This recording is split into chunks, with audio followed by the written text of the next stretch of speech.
Tense कितने प्रकार का होता है? तो 3 प्रकार का होता है। टेंस 3 प्रकार का होता है, प्रेजेंट टेंस, पास्ट टेंस और फ्यूचर टेंस। तो सबसे पहले हम प्रेजेंट टेंस को देखते हैं।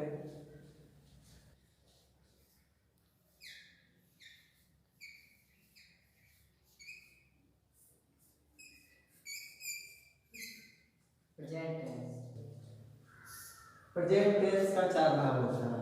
प्रेजेंट टेंस का 4 भाग होता है।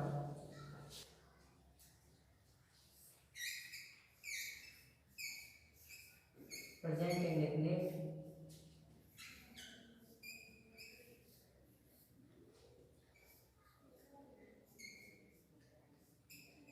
प्रेजेंट इंडेफिनिट,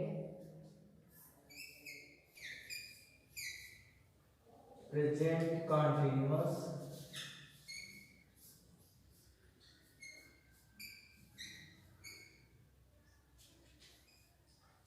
प्रेजेंट परफेक्ट,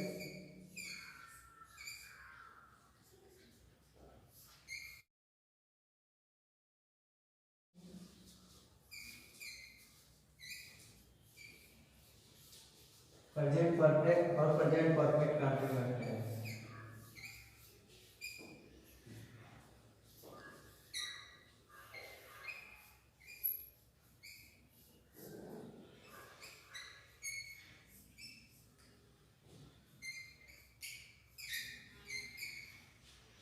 ये होता है प्रेजेंट का 4 भाग। ये होता है हमारा प्रेजेंट का 4 भाग। और पास्ट का भी ये भी 4 भाग होता है। यहाँ पर हो गया past tense, past tense. Past tense का यही 4 भाग होता है, जैसे कि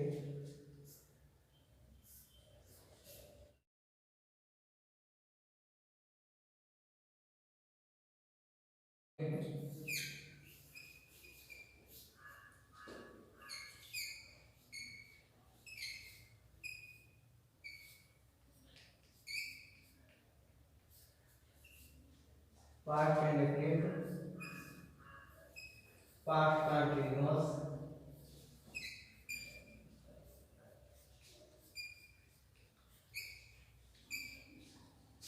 पास्ट परफेक्ट,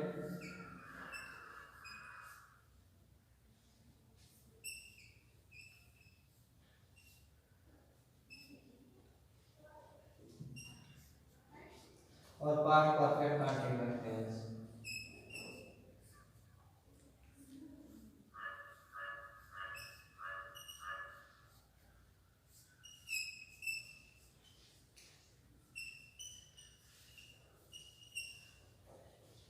और फ्यूचर का भी यही होता है, तो इंडेफिनिट। फ्यूचर का देखते हैं हम लोग। Future indefinite,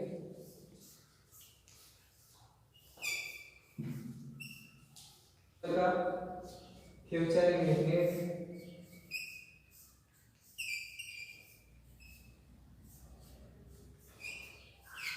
future indefinite,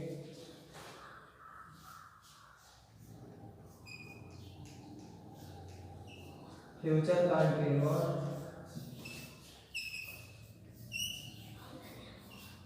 future continuous,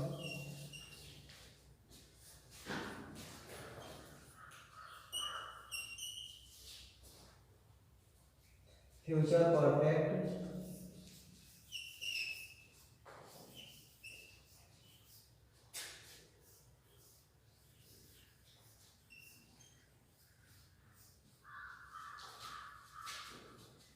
future perfect continuous tense. Future perfect,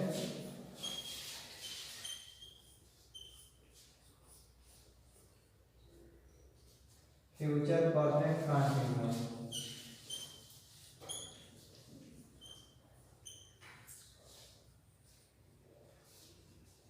हम लोगों को पूरा ग्रामर में, हम लोगों को पूरे ग्रामर में यह भी 3 चीज पढ़ना है, present indefinite, present continuous, present perfect और प्रेजेंट परफेक्ट कंटिन्यूअस। ये हो गया हमारा प्रेजेंट का। पास्ट का वही पढ़ेंगे, past indefinite, past continuous, past perfect और पास्ट परफेक्ट कंटिन्यूअस। और फ्यूचर में भी वही पढ़ेंगे, future indefinite, future continuous, future perfect और फ्यूचर परफेक्ट कंटिन्यूअस। पूरे ग्रामर में हमें प्रेजेंट, पास्ट और फ्यूचर यही 3 चीज पढ़ना है। तो सबसे पहले हम प्रेजेंट टेंस को लेकर के चलते हैं। प्रेजेंट टेंस के इंडेफिनिट, प्रेजेंट इंडेफिनिट टेंस को हम पढ़ते हैं। तो चलिए आगे बढ़ते हैं। ये हो गया हमारा प्रेजेंट इंडेफिनिट। प्रेजेंट इंडेफिनिट को हम कैसे पहचान सकते हैं? जैसे कि अगर कोई कह दे कि प्रेजेंट टेंस है क्या, या फिर प्रेजेंट टेंस अगर हमारे सब्जेक्ट क्या कहते हैं, प्रेजेंट टेंस को हम पहचानेंगे कैसे, और प्रेजेंट टेंस को कैसे पहचाना जा सकता है, और पास्ट टेंस को कैसे पहचाना जा सकता है, फ्यूचर टेंस को कैसे पहचाना जा सकता है, यही सब हम बताने वाले हैं। तो सबसे पहले हम प्रेजेंट टेंस के बारे में जानेंगे। तो जिस वाक्य के अंत में, जिस वाक्य के अंत में ता है, ती है, ते है आदि शब्द आता है उसे प्रेजेंट टेंस कहते हैं। जिस वाक्य के अंत में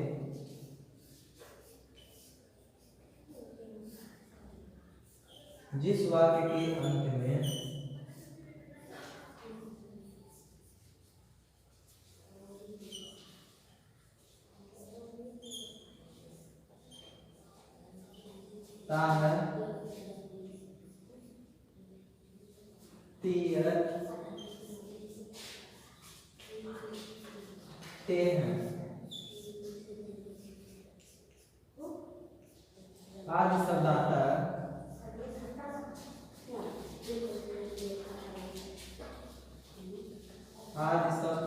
आता है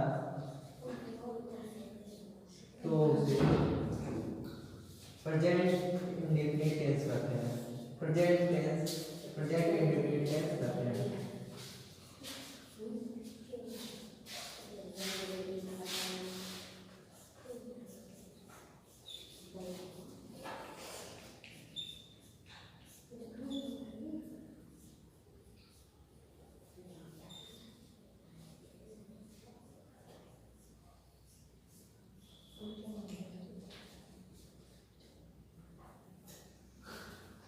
हो गया। प्रेजेंट टेंस को हम इसी से पहचान सकते हैं। प्रेजेंट इंडेफिनिट टेंस को इसी के सहारे हम पहचान सकते हैं। एक बार और हम देखते हैं। जिस वाक्य के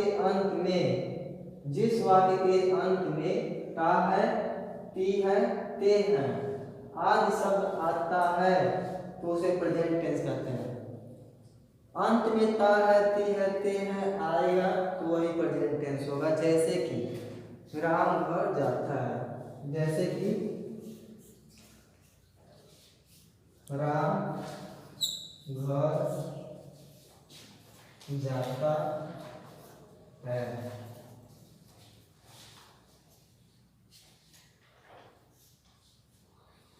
रामगढ़ जाता है तो इसके अंत में ता आया है और है दिया है। तो इसी से हम पहचान सकते हैं कि ये प्रेजेंट इंडेफिनिट टेंस है। जैसे कि एक उदाहरण के रूप में और देखते हैं कि मोहन बाजार जाता है। मोहन बाजार जाता है।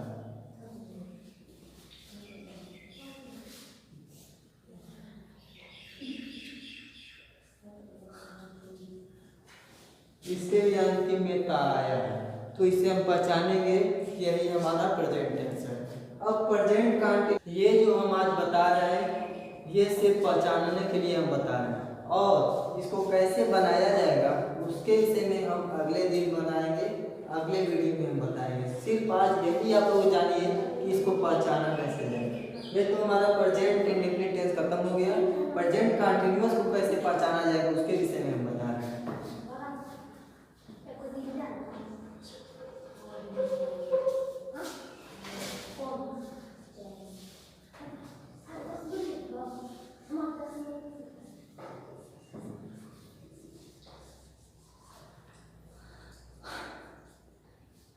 अब प्रेजेंट कंटिन्यूअस को कैसे पहचाना जाएगा?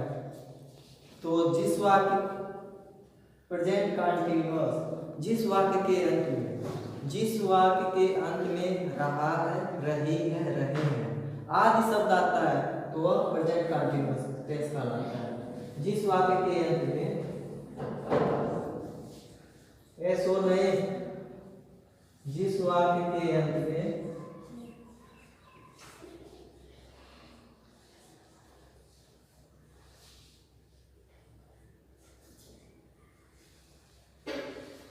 रहा है,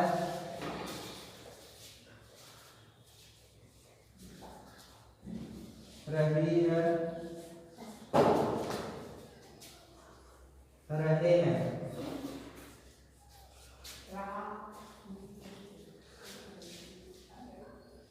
आदि शब्द आता है।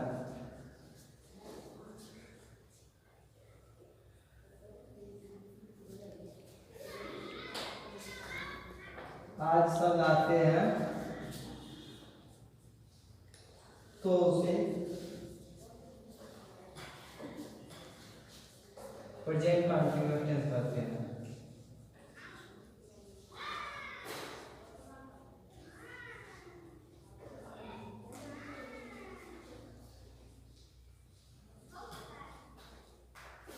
प्रेजेंट कंटीन्यूअस टेंस कहते हैं।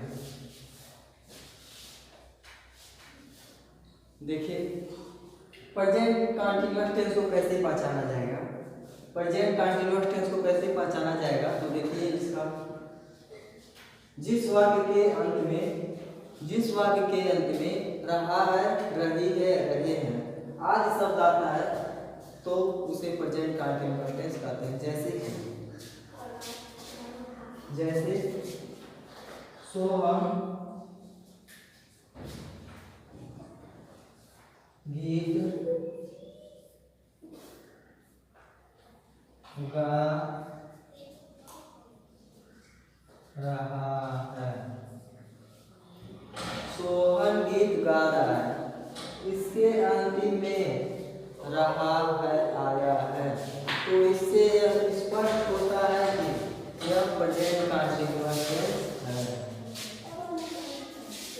एक उदाहरण को और हम देखते हैं, सोहम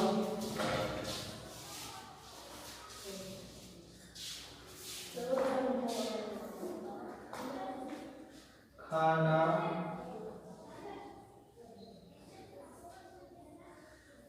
खा रहा है, सोहन खाना खा रहा है तो इससे भी यह स्पष्ट हो रहा है कि अभी खाने का काम जारी है तो यह प्रेजेंट कंटीन्यूअस टेंस है। अब प्रेजेंट परफेक्ट टेंस किसे कहते हैं, प्रेजेंट परफेक्ट को हम जानेंगे। अब प्रेजेंट परफेक्ट टेंस किसे कहते हैं या फिर प्रेजेंट परफेक्ट टेंस को कैसे पहचानेंगे, अब उसको कैसे पहचाना जाएगा उस चीज को हम बता रहे हैं।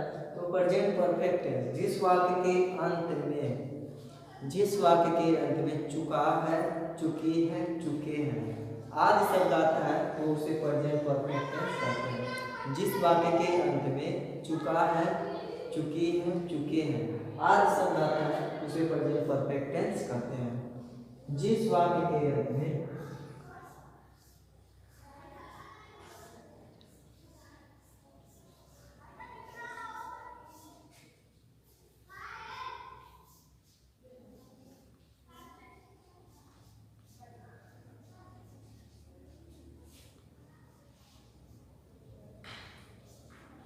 चुका है,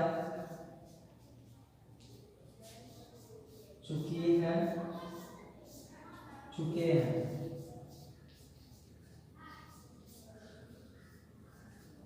आज शब्द आता है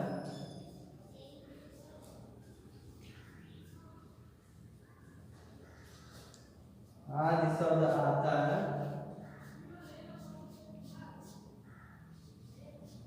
तो उसे प्रेजेंट परफेक्ट टेंस कहते हैं।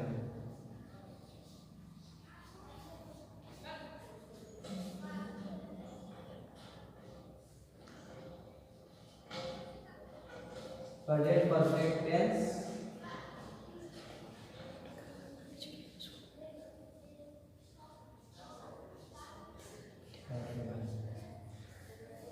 ये सारी चीजें आप लोगों को याद करना पड़ेगा, तभी आप लोगों को टेंशन आएगा। एक बार और इसके डेफिनेशन को देखिए। जिस वाक्य के अंत में चुका है, चुकी है, चुके हैं आदि शब्द आता है तो उसे प्रेजेंट परफेक्ट टेंस कहते हैं। जिस वाक्य के अंत में चुका है, चुकी है, चुके हैं आदि शब्द आता है तो उसे प्रेजेंट परफेक्ट टेंस कहते हैं। प्रेजेंट परफेक्ट कंटीन्यूअस को हम देखेंगे। प्रेजेंट परफेक्ट कंटीन्यूअस का परिभाषा को हम देखेंगे और प्रेजेंट परफेक्ट कंटीन्यूअस को कैसे पहचानेंगे उसके विषय में हम बता रहे हैं। तो प्रेजेंट परफेक्ट कंटीन्यूअस टेंस का परिभाषा होगा जिस वाक्य के अंत में जिस वाक्य के अंत में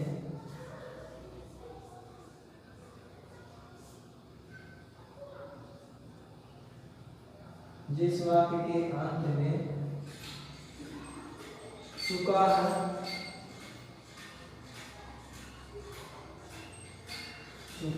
है, चुकी है,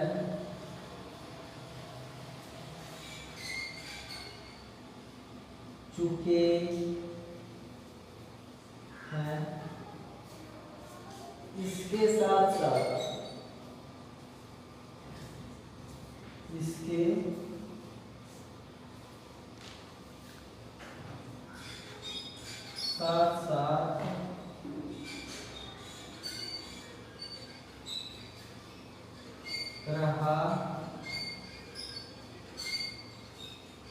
रहा है,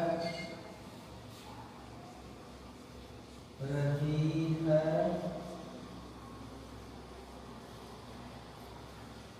रहे हैं आदि शब्द आता है।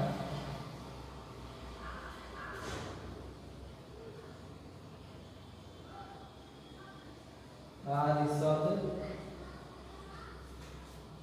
आता है तो उसे प्रेजेंट परफेक्ट कंटीन्यूअस टेंस कहते हैं। Present perfect